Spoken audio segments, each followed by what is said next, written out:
Hey, it's a Helmet Collector here, and we are once again at the end of another very eventful year. We're at the end of 2025 now, so figured, keeping with tradition, we would film our end of year unboxing. Sitting here in my nice robe, drinking rum and coke, opening up some Militaria. It is a cold, snowy night here in Pennsylvania, so it seemed like a good time to do it. And yeah, reflect a little bit on the past year on the channel. It's been a pretty good year. We've gained almost 200 subscribers since last year, which is pretty great.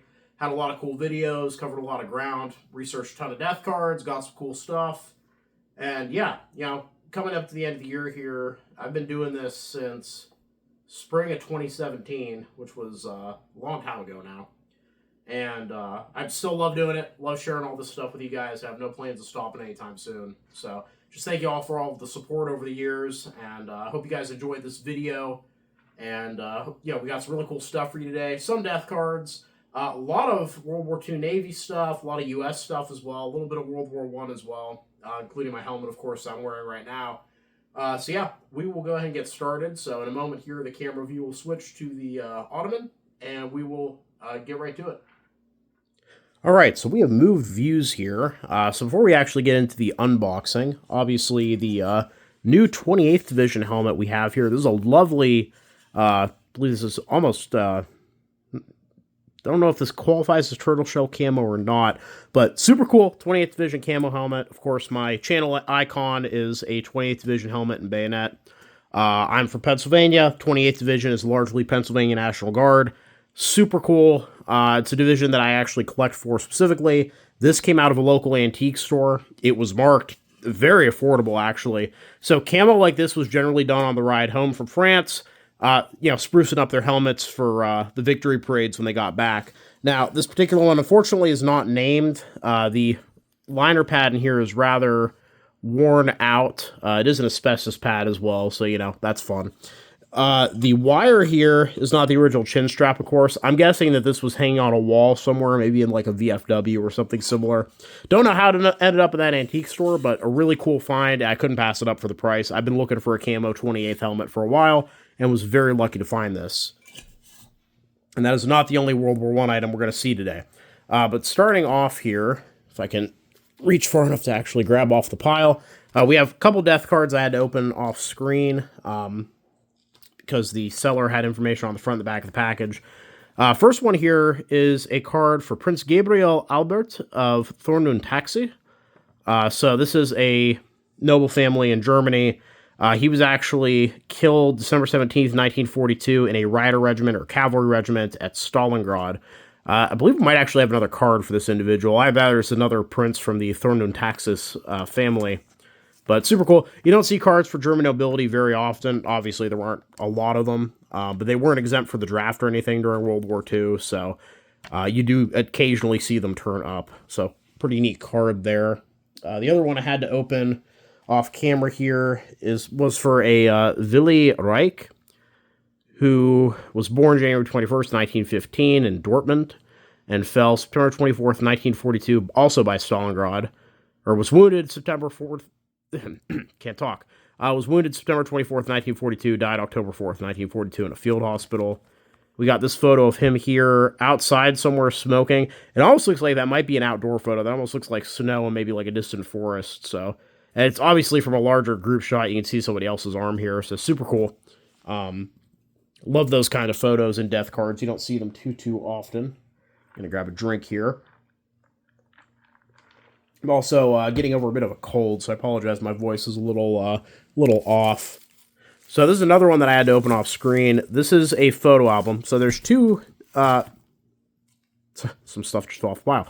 There's two World War II photo albums, I believe, in this... pile that we're going to be going through. Both U.S. Navy. That's the easiest way to get into this. And I can't remember which is which, so we're going to find out here. Both are pretty cool. And also, I appreciate a bit smaller than I had anticipated, because some of the German albums I have are just really large. They take up a lot of shelf space.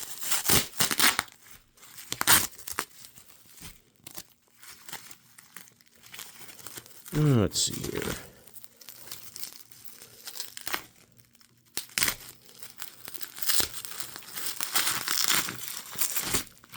There we go. I think. Yeah. All right. Let's see. Okay. It's the best way to cut into that. Jeez.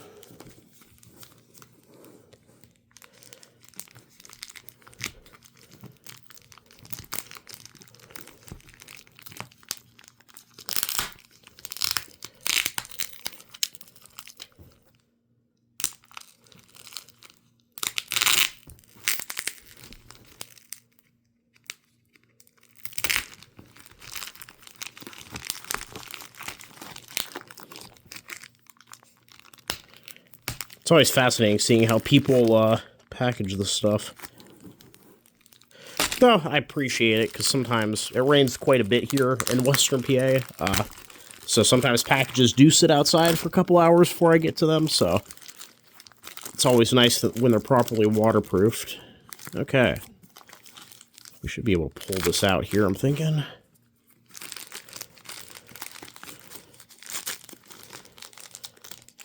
Get a good hold of the bag. There we go. Okay.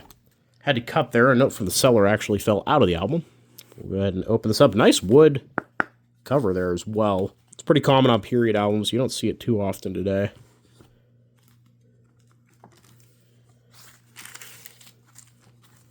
Or am I opening it from the back? Is it actually... Oh yeah, there we go. Okay, so this is one of the... This is one from Brazil. So... Something Bay, Cuba. San Juan, Puerto Rico.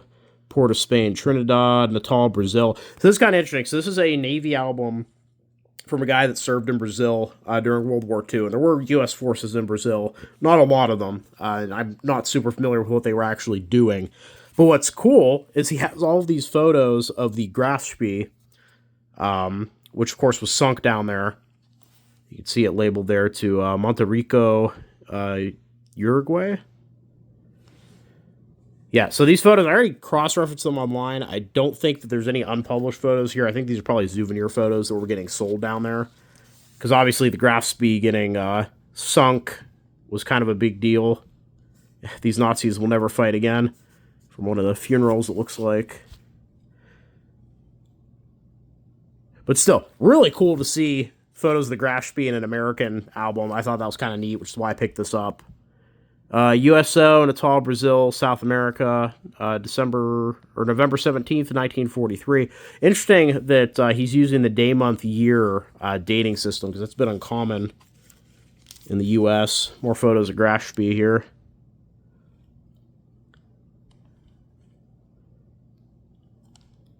Man, that's cool. Like I said, not unpublished photos or anything, but still really neat.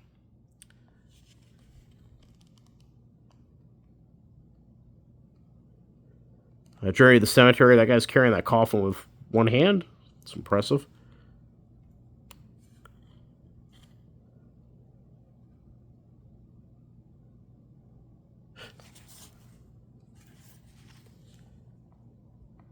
Overlooking the blue South Atlantic, USO, Natal, Brazil.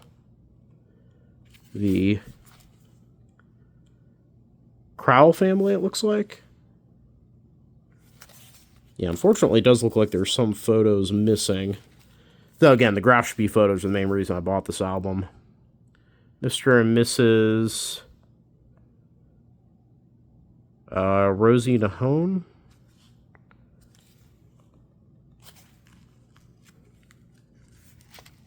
Oh, we got a $1 Bank of Brazil note there. It's pretty neat.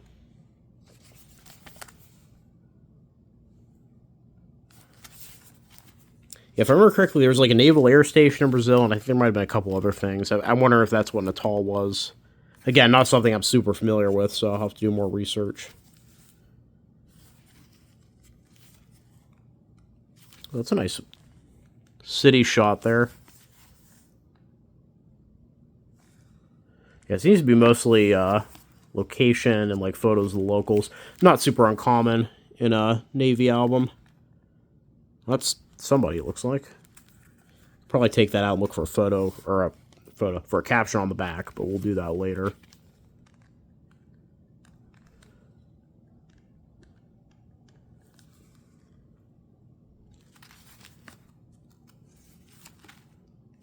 I'm assuming this is the gentleman whose album this is. I wonder if this one's already loose. Let's take a look here. No. Not named on the back, unfortunately. That'd be fair. Why would you caption a photo yourself? Nice studio photo there. I like the backdrop. That's kind of nice.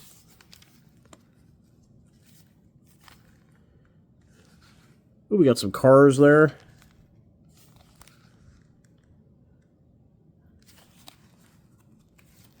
And it looks like that's the end of the album. So yeah, not a ton in there as far as military stuff goes, but like I said, the photos of the graph be, even if they're already available, I just thought it was super neat. So now we'll move on to the actual unboxing portion of the video.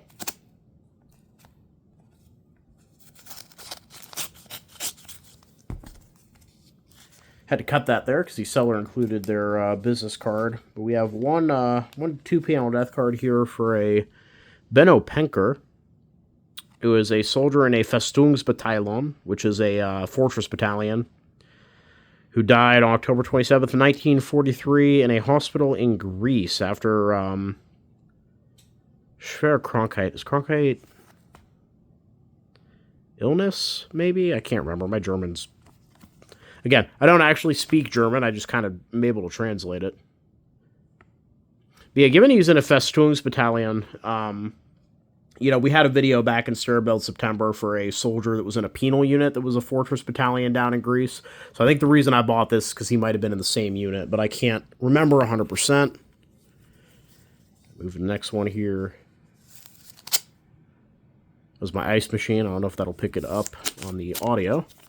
Ah, yes, this is from one of the sellers that actually researches their stuff. So...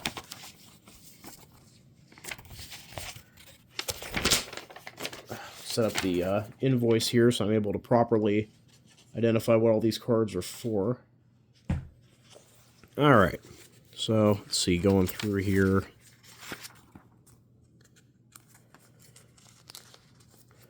They got taped shut. Let me slice that real quick. Yep, there we go. Alright, so first card we have here is for Josef Holzapfel, who is a Unteroffizier in a Panzerjägerabteilung, veteran of some campaigns, all campaigns, bear the Iron Cross second class and first class, the Panzer Assault Badge, and the Westwall Medal, who died after being heavily wounded September 11th, 1942. Super cool outdoor photo here. We have, I think it's a canteen on his hip there as well. Now, Josef, per the listing here, was a member of the 3rd Company of Panzerjägerabteilung 173. So, always good to have the unit already kind of researched, so I know kind of what I'm looking for when I get around to getting to these myself. It's kind of an odd card. It looks like this one was cut poorly at some point, probably out of an album. It's for an Oscar Mogg, who is a Feldwebel und Flugzeugführer in Nachtjagergeschwader 3, or Night Fighter Squadron 3. Died at Kirchweih in 1944. Oh yeah, I remember why I bought this one, though. So you can actually see here, it looks like the curves of a cockpit behind him here. So I think this photo might have actually been taken in his plane. He's wearing his life vest. He's got his goggles. Super cool. Always interesting to see photos of soldiers with vehicles. Very rare. There's only been a handful that I've ever seen. And by vehicles, I'm very loose. Some soldiers with horses. I recently just bought a photo, or a death card of a guy in front of a wagon. There's a card with a guy in front of a, not a Kubelwagen, but one of the other utility vehicles. But super uncommon. You don't see them very often. So when I saw this, I had to pick it up. Shame it's cut like this. I've seen a few death cards that have shown up that way, though. So not too surprising, I guess.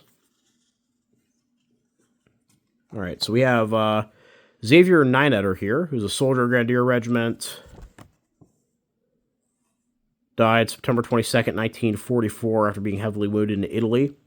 and he was actually a member of the machine gun company of Grenadier Regiment 755, so very unusual to find a casualty record for somebody from 1944, the latter part of 1944, but also somebody from Italy. Italy seems to be a black hole as far as the records go. He's pretty young, too. He's only 18 and 4 months. All right, Josef Silch, or Gilch, Unteroffizier in the Panzer Grenadier Regiment, veteran of the campaigns in Poland, France, the Balkans, and in the East, Spirit of the Iron Cross, First, Second Class, Panzer Assault Badge, Wound Badge, and various other awards, who died November 21st, 1943, in the heavy fighting in the East. And it appears that he was a member of the 9th Company of Panzer Grenadier Regiment 110. And the last death card for this lot is a Kriegsmarine card. For Matrosenkefreiter Joseph Reed, bearer of the Wound Badge and the U-Boat Badge, pretty unusual, who died a seaman's death December 22nd, 1943 in Mittelmeer, which is the Mediterranean. And it looks like he was a member of the crew of UJ 6076, part of the 6th Sicherungsflotilla. So I'll have to do some research on that. But yeah, great cards all around, and like I said, there aren't a lot of sellers that actually do some preliminary research on their cards, and when they do, you tend to pay a little bit more of a price for them, but I very rarely research cards for that. I buy them, so it's always nice knowing that I have cards available that I'm going to be able to research and actually find stuff for videos. So I still buy a lot of cards, again, sight unseen, because I think the mystery and research is really interesting. Alrighty, so we'll move on to the next envelope here.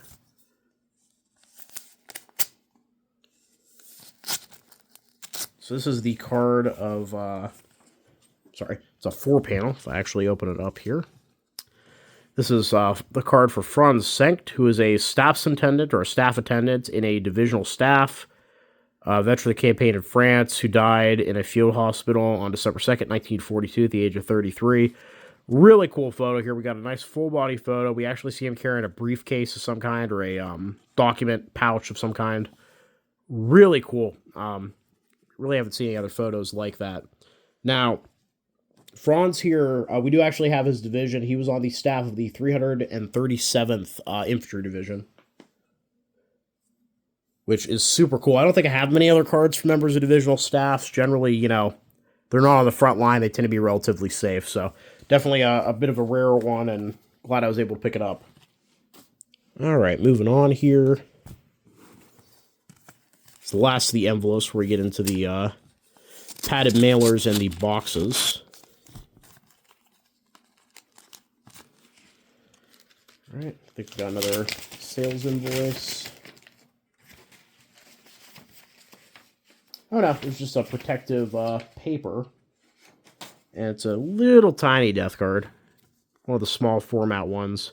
This is for Alois Biederer, Obergefreiter and a pioneer, bearer of the Iron Cross, Second Class, Eastern Front Medal, and various other awards, who died December 16th, 1944 in Alsace. Super cool, because as we can see here, he has a Marine badge. This is a Kriegsmarine guy. He has the, is that the SA Sports badge, I believe? See these guys ribbon there for the EK2. But yeah, it looks like he's probably like Marine Infantry, Marine Militia. So similar to like the Luftwaffe Feld divisions, you had Kriegsmarine guys that were no longer needed for sea duty or whatever, and they ended up in these kind of infantry roles. So I'm assuming that's what happened with Aloy, but I'm not 100% sure. Or sorry, Alois, not Aloy. But yeah, very cool. You don't see those kind of combos of, you know, having the patch and then being in the infantry. It's kind of neat. And again, very small format card as well, which is kind of uncommon. Now, the next package here. Actually, can't remember what's in. I know what's in some of these, but some of them I'm not 100% sure, because I've ordered a fair bit of stuff over the past couple months, and obviously getting into Christmas, the mail slows down quite a bit.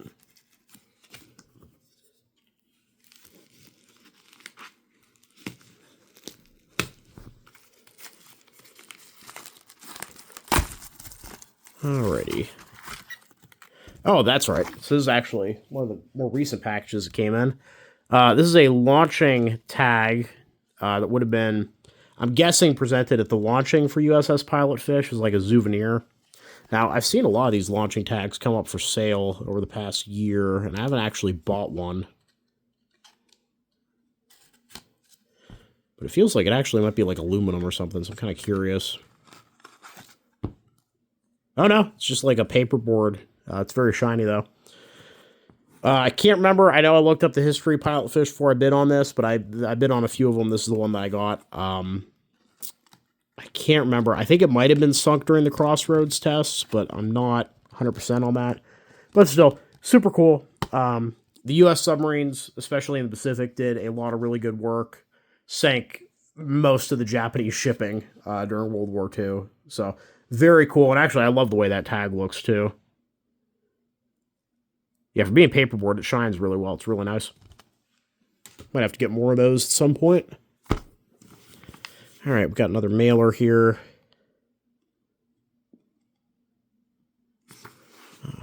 Why can't I get that in there? Because it's all taped over. Let's see. Let's try that.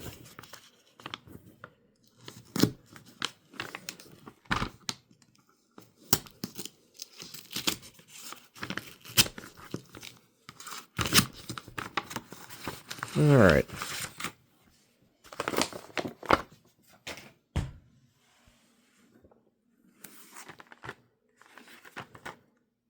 Oh, I think I know what this is. Is this the doohickey? This might be the doohickey. Probably like, what's the doohickey?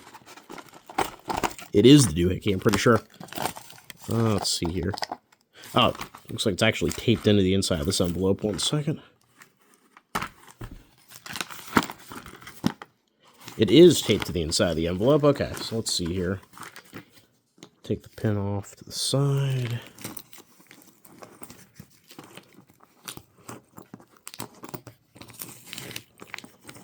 Okay.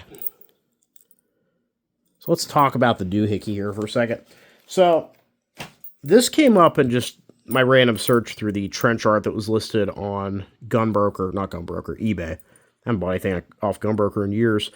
But it caught my eye because it was weird, first of all. And the fact it almost looked like a dream catcher, kind of. And as we can see, it consists of a U.S. visor cap badge here and then a couple of coins. Now, the visor cap badge, of course, has a nasty hole through it. Looks to me like probably shrapnel of some kind. And it's also been worn pretty smooth. It's obviously been probably carried in somebody's pocket. Probably is a good luck charm. And the coins themselves, we have a franc here, or a French coin. Yeah, 50 cents, dated to 1916, it looks like. 1914, yeah, 50 French cents, dated 1914. This is a Belgian coin, 25 cents, dated 1917. And the coolest one, in my opinion, is this German coin here, which is from the Stadt of Neuwiedarth, and is a 1917 Kriegsgeld Pfennig. So, war gold, basically. So, this in conjunction with the pin here, which appears to be a 79th Division insignia, kind of got me thinking. So, this was listed as like a World War II trench art kind of thing, but everything in here seems World War I to me. And so, I bought it, and the lady who was selling it ended up messaging me. Apparently, this had belonged to her uncle, who was on a destroyer off the coast of Normandy during the D-Day landings.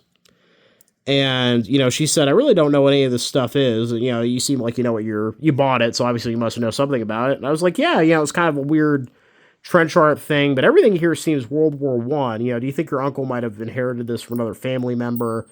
And she's like, nah, definitely not. He must have picked it up somewhere else. So, go figure. But still kind of a neat...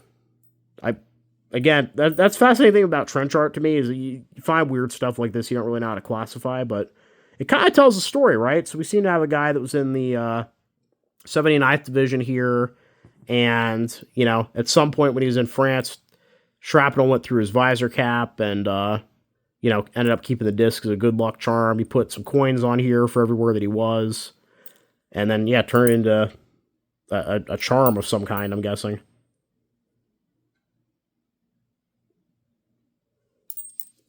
Yeah, really neat. It's one of the more interesting pieces of trench art that I've bought in recent memory. I have to find a good place to hang it up.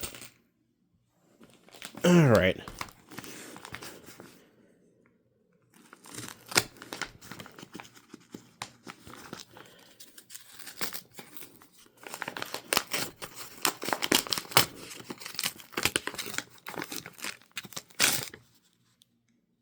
Oh, okay. So this is, I actually kind of forgot about this. There's a lot of miscellaneous antique prayer cards and things. But the reason I bought this lot is there is a singular American death card in here, as far as I could tell. So let's see here. Yeah, here it is.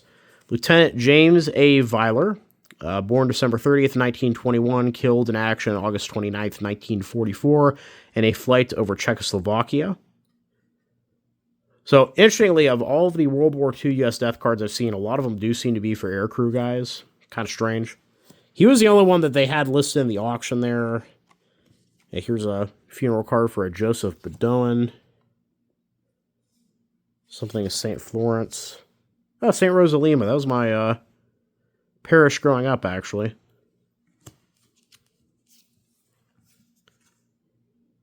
Let's see.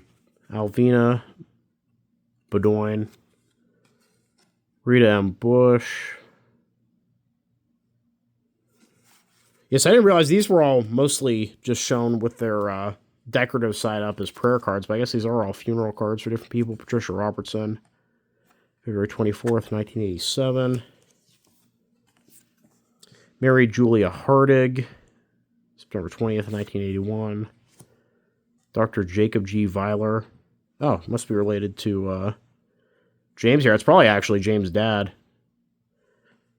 Yeah, given the age difference. Let's keep those two together. Gervais Kathman. Died 1965. Just a prayer card to St. Patrick, who's actually my patron saint.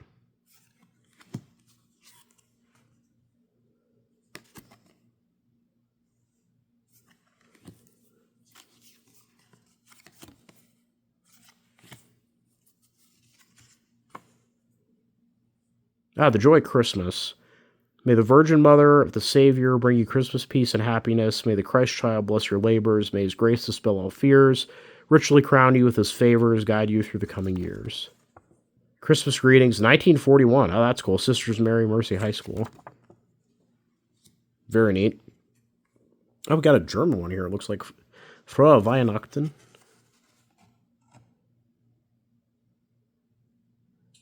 Interesting.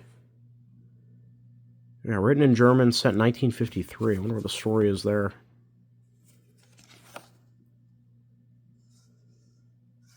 From your mother. I'm wondering...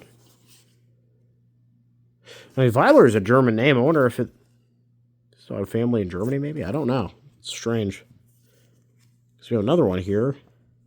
Zum Namenstag.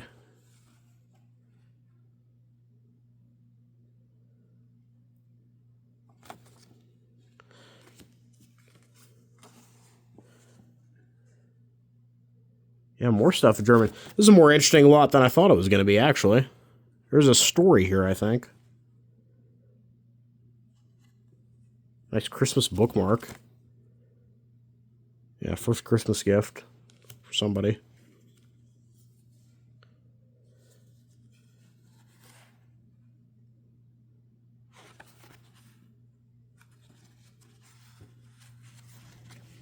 Oh.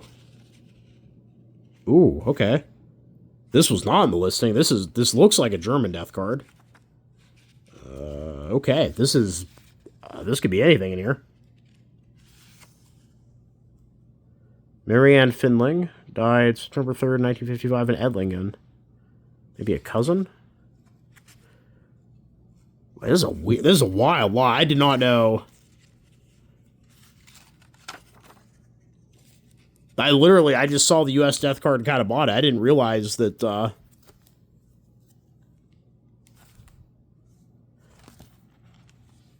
this other stuff was in here. I mean, I knew there were a bunch of other prayer cards things. I didn't realize they were all funeral cards.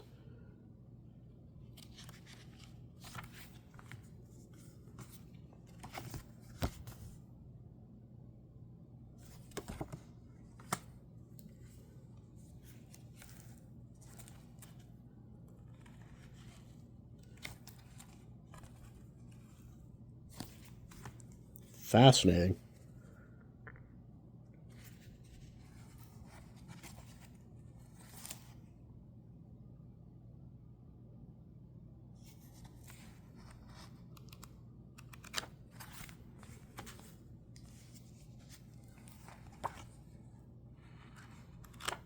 Huh. Well, that definitely bears further research for the future, huh?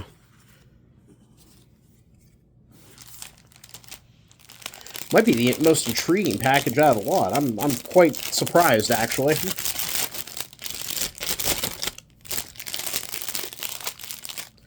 I didn't pay that much for that lot either. I mean, it's mostly what I would have paid just for the American Death Card by itself. All right, so the second to last package. Let's see here.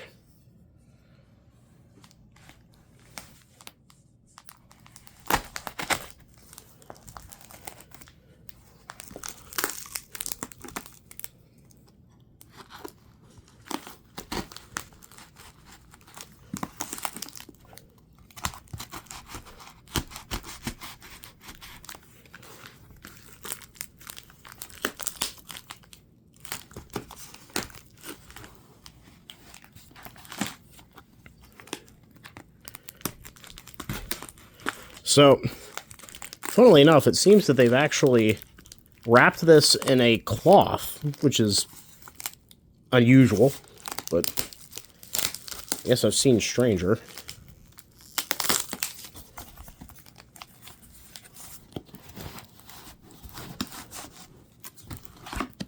Let's see here. Huh. Ain't that something?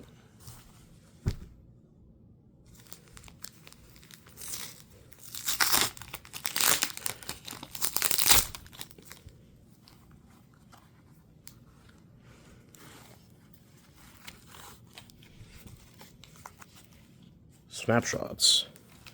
Yeah, I got a free rag out of the deal too. Hey, take that. Yes, this other album was really interesting to me. It's from a guy that was stationed on a submarine tender in Australia. So you can see Perth Ferry, Austin. Oh man, it's not in great shape, huh?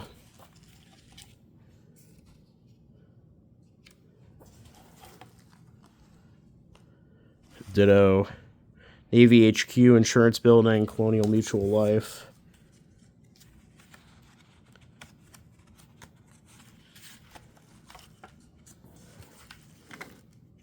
Canning Dam, first time it overflowed. Jeez, can't talk.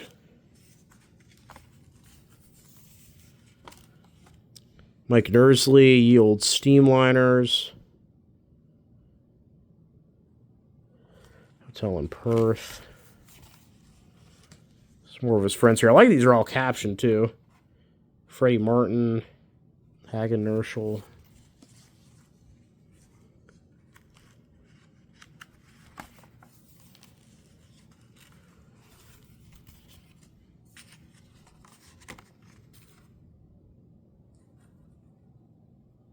Sea Wolves.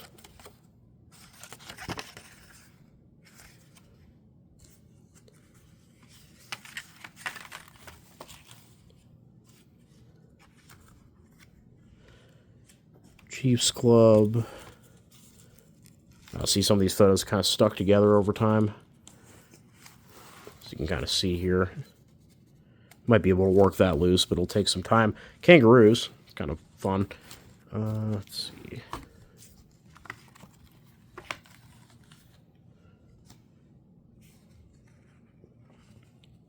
Oh, that's cool. I like the fire truck there. It's pretty neat.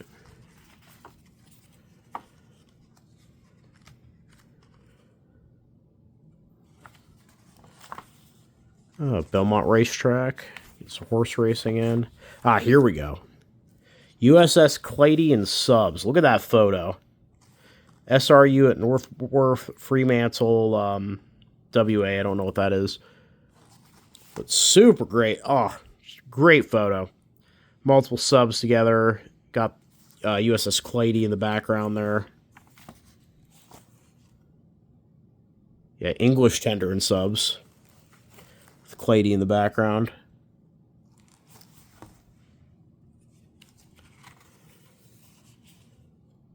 Then we get to the Perth Zoo here. There's going to be more photos of the subs coming up here, which is the real reason I brought this. Yeah, Victory Parade, 1945. Yeah, so if the caption here is to be believed, which we'll see in a second.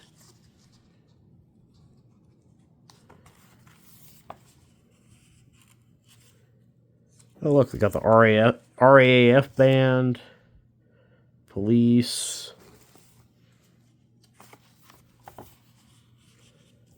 Ooh, the Dutch, the English. Oh, we got a Highlander there. Look at him. He is decked out.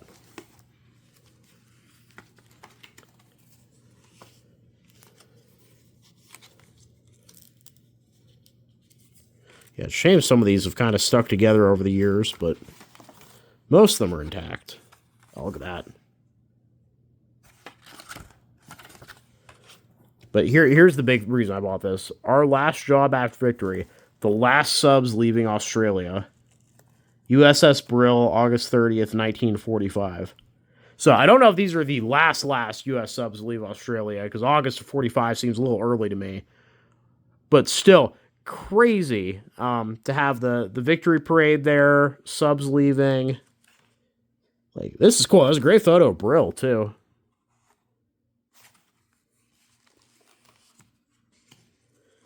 Got some postcards here. Panama.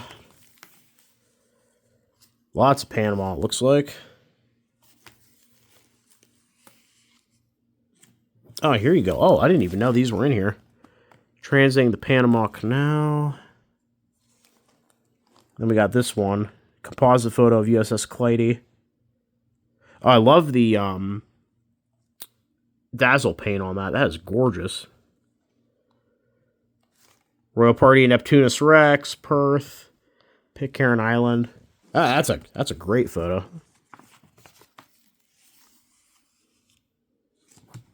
It's probably the last one of the album. Inspection, USS Clyde, VJ Day, St. George Terre, Perth. Shellback ceremony. And I bet you that's pretty much the end, huh? Oh, no. More photos of the sub. Look at that. Man, that's cool. So funnily enough, I paid... Oh, there's even more tucked in here. Let's see.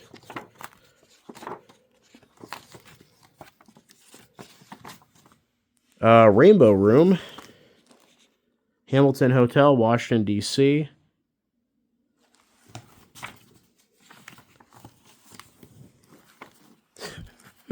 Bathing Beauty, 1945, Betty Lou.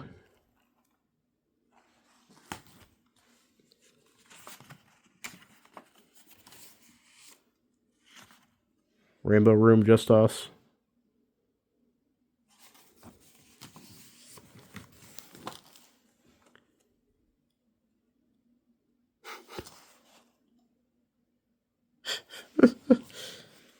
That's kind of nice. He got back to the States. Reunited with his sweetheart.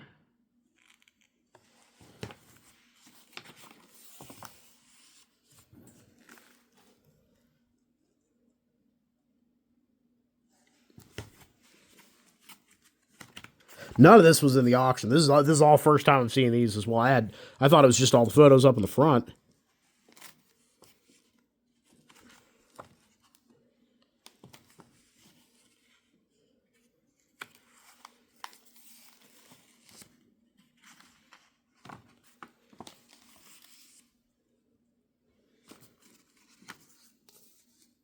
Oh, that's cool. Oh, my word. Airmail from Perth. Oh, what's in here? Okay, the envelope's like kind of falling apart. What we got? We got a news clipping. Goodbye to Fremantle.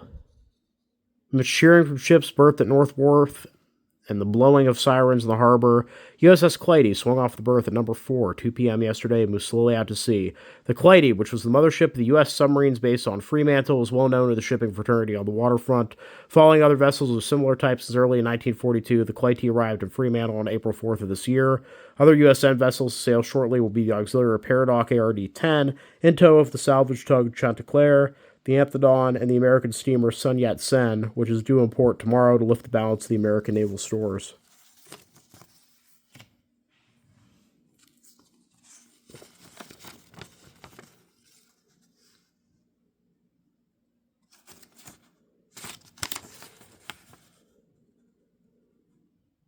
Yep, USS Clady.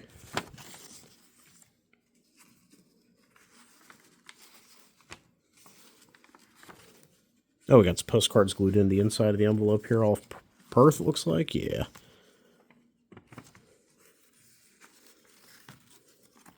Man, this is so nice. Like I said, none of this was in the auction. This is cool. Got a lot to look through here. We got a map of some kind. Oh, Virginia. Good. Road map to Virginia. I wonder what the year is on this. It's kind of wore out here, so let's see.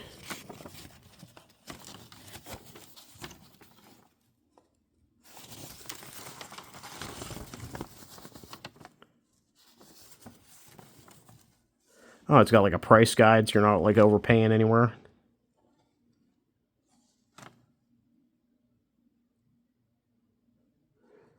There's a specifically for a specific hotel or bar. Yeah, October 14th, 1940. This must be a restaurant menu. Oh, yeah. Harry S. Park Seafood Restaurant. Huh. That's not at all what I was expecting when I saw that map, but that's cool.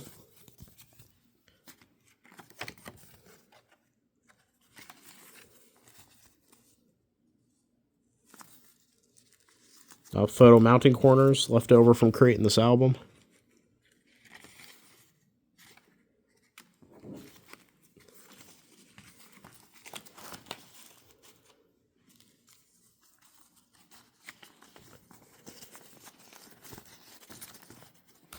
Oh, what do we got here? Oh, oh man, this is in rough shape. I'm guessing this is Clady, right? Yep, Clady leaves Fremantle. Like a whole spread out of the newspaper.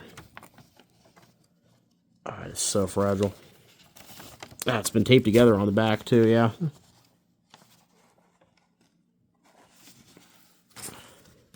I'll have to get that scanned in.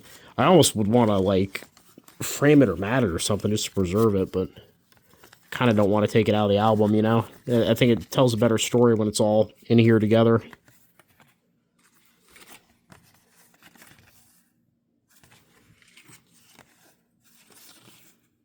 That's neat.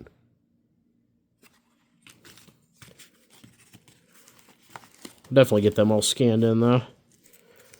We got a few other things here.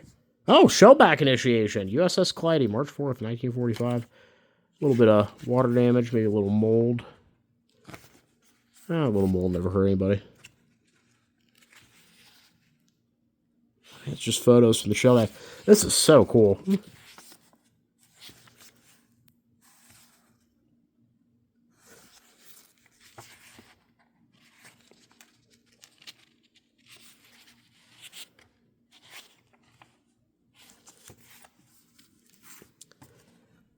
The officers and crew request the presence of George A. Longockery and guests at a ship's dance, 8 o'clock, 12 p.m.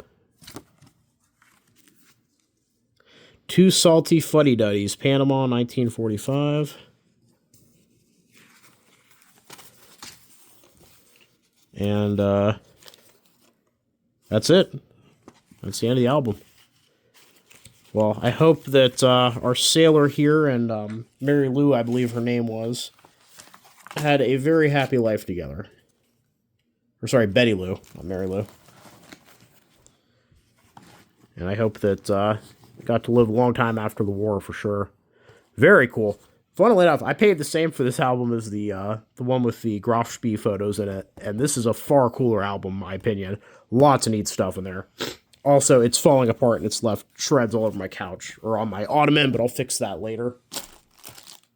Set this aside here. All right, one more package here. This one's been sitting around for, oh geez, probably 2 months now. I think I started collecting packages for this unboxing back in October.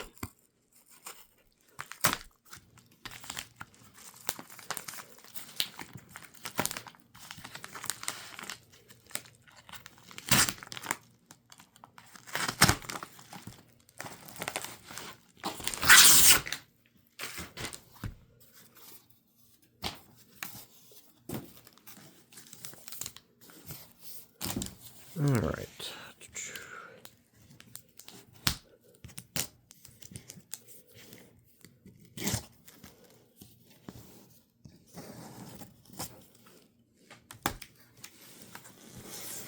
It's another World War I item, if I remember correctly.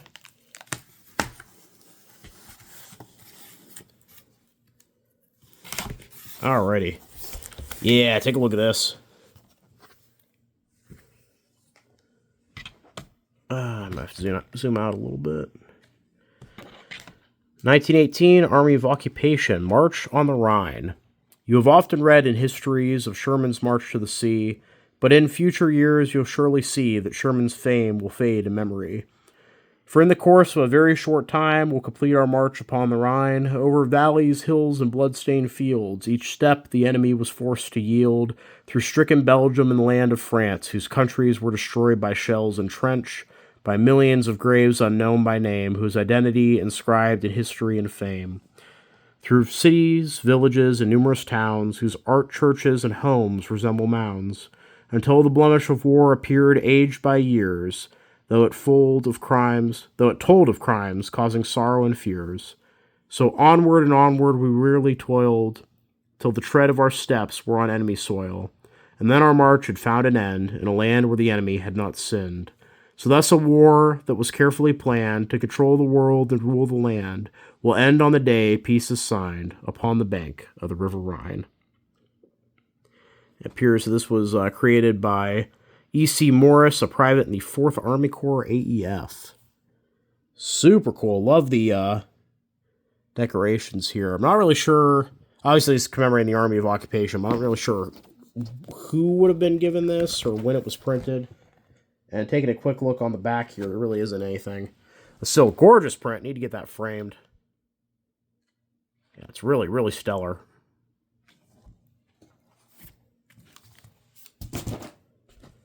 So yeah, that is our last unboxing of the year. And I believe, I can't remember if this is the last video of the year, or if there's one more after this. This might be the last one. But yeah. Yeah, what a great unboxing though. We got that. Got some beautiful albums, some prayer cards, and of course this lovely trench art helmet. But yeah, overall, I hope you guys all enjoyed the video. Please leave a comment down below. Love hearing from you. Thank you all for watching. Happy collecting, and I'll see you all again very soon.